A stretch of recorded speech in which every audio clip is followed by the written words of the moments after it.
Tu veux réaliser une belle couronne des rois bien filante et que tu vas réussir à 100%? Allez, c'est parti, je te montre comment la réaliser. Bienvenue dans la cuisine de Casabena pour de nouvelles recettes. Aujourd'hui, je vais vous réaliser une couronne des rois inratable, une couronne des rois à la crème fraîche. C'est une recette qui est vraiment facile à réaliser. Alors cette recette, il nous faudra 550 g de farine, 100 g de sucre en poudre, 100 g de lait, 200 g de crème fraîche, 2 œufs, 3 cuillères à soupe d'eau de fleur d'oranger, une grosse cuillère à soupe de levure boulangère instantanée, soit l'équivalent de 10 g, une pincée de sel, du sucre perlé, le zeste d'une orange, quelques cerises confites et une fève pour la mettre dans la couronne des rois. Alors pour commencer, je vais faire chauffer le lait. Il faut donc avoir un lait qui soit tiède. Donc là, j'ai fait chauffer mon lait. Je vais y déposer la levure, les 10 g de levure boulangère. Et je vais y ajouter un petit peu de mon sucre, on va dire l'équivalent d'une cuillère à soupe. Et je vais mélanger le tout pour que la levure s'active dans le lait. Bien la mélanger dans le lait.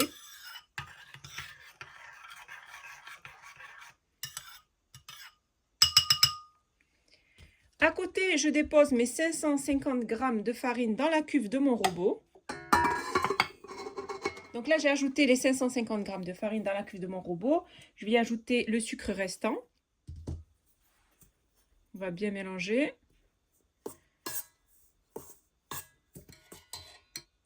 On va y ajouter les zestes d'orange, la pincée de sel. On mélange bien le tout pour bien incorporer le zeste d'orange à la farine.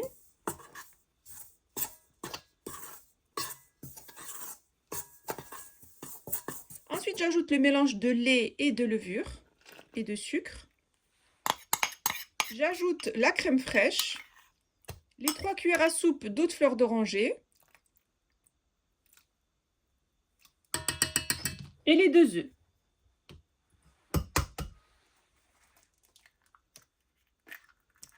Et j'active mon robot.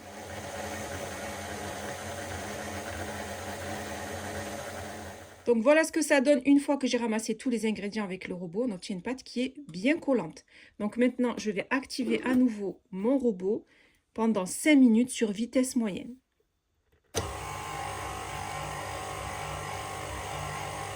Voilà, après avoir laissé ma pâte pétrir pendant 5 minutes, on obtient une pâte qui est bien collante, comme vous pouvez voir, regardez, qui colle au doigt, c'est normal. Donc je vais bien l'enlever donc du crochet. Vous voyez la texture de la pâte, regardez. On obtient une pâte qui est bien aérée et qui est collante. Maintenant, je vais la couvrir d'un film alimentaire et je vais la réserver près d'une source de chaleur, à côté d'un radiateur ou dans votre four si vous avez la fonction étuve qui aide à lever les pâtes. Donc, il faut vraiment obtenir une pâte qui double de volume, qui arrive à ce niveau-là à peu près. Vraiment qui double de volume. Après avoir laissé ma pâte doubler de volume, donc vous allez voir, elle a bien doublé de volume. Je vais enlever le film alimentaire. Donc, je l'ai réservé à côté d'une source de chaleur. Donc, je l'ai bien laissé lever à côté d'un radiateur pour qu'elle lève assez rapidement. Elle a vraiment bien doublé de volume. Maintenant, je vais la dégazer. Donc, je vais appuyer comme ça dessus. Regardez, elle a de belles bulles. Vous avez vu les bulles qu'elle a? Et je vais former donc ma couronne des rois. Elle est bien aérée et bien filante, regardez. Ensuite, je saupoudre mon plan de travail de farine, un petit peu de farine, pas trop. Donc, je récupère ma pâte qui est collante. Je vais mettre un petit peu de farine sur mes mains et je vais former une boule.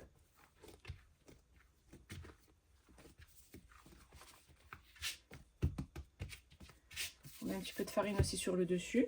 Donc, on va former une grosse boule. On va bien souder en dessous, là, de cette manière.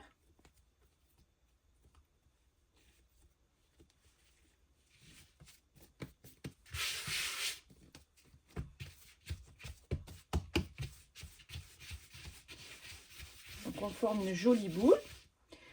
Et ensuite, on va trouer comme ça, avec le doigt. Et on va élargir ce trou pour former une couronne.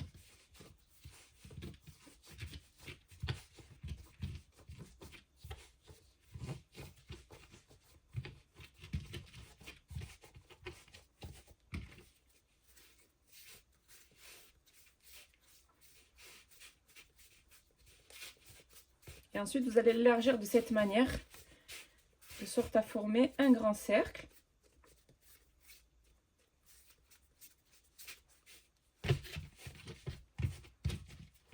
Voilà, on essaie de bien l'élargir, à peu près, on va dire, 18 cm de diamètre.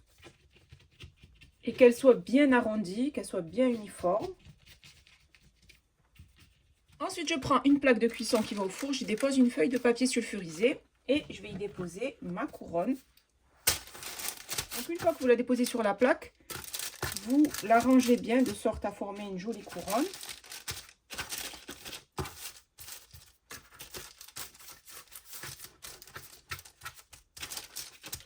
Après avoir bien déposé ma couronne sur ma plaque de cuisson, maintenant je vais mettre la fève. Donc très simple, vous la mettez où vous voulez. Donc moi je vais la mettre ici par exemple. Donc en dessous, on vient pincer en dessous de la couronne. Et après avoir placé la fève, je vais couvrir et la laisser doubler de volume. Donc à peu près, on va dire, compter une bonne heure. Il faut que votre brioche est bien gonflée. Et toujours à côté d'une source de chaleur. Après avoir laissé ma brioche levée pendant à peu près une heure, donc vous voyez, elle a bien doublé de volume. Maintenant, je vais préparer donc la dorure. Donc je vais mélanger un œuf avec une cuillère à soupe de lait. Donc je casse un œuf et j'y ajoute une cuillère à soupe de lait. Je mélange bien le tout. Et ensuite, je vais donc badigeonner ma brioche avec ce mélange.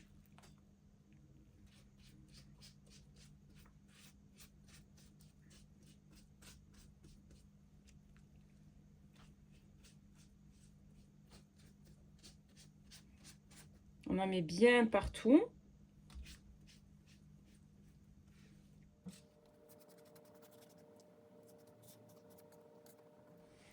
Et ensuite, il ne me reste plus qu'à la décorer avec du sucre perlé. On va mettre par ici.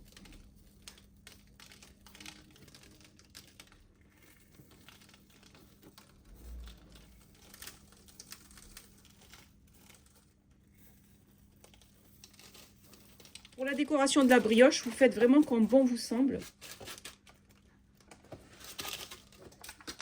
Ensuite, je vais y ajouter des cerises confites. Vous pouvez y mettre des écorces d'orange. Vous pouvez mettre tout ce que vous voulez sur le dessus.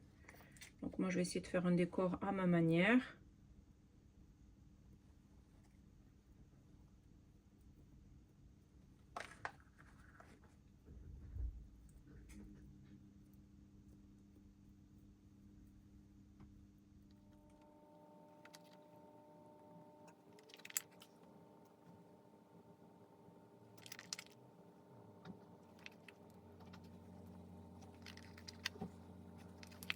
Et je l'enfourne dans un four préchauffé. Bien sûr, il faut faire préchauffer votre four avant de l'enfourner. Donc, je le préchauffe à 150 degrés et je la laisse cuire 40 minutes. J'ai terminé de préparer ma couronne des rois. C'est vraiment une recette que vous allez réussir à 100%, facile à réaliser si vous respectez bien sûr toutes les étapes. Donc, c'est important de laisser la pâte bien levée pour obtenir une belle brioche. Et la cuisson aussi à température basse, 150 degrés. C'est ce qui va faire que vous allez obtenir une belle brioche bien filante. Ma couronne des rois est prête et il ne reste plus bien sûr qu'à la déguster.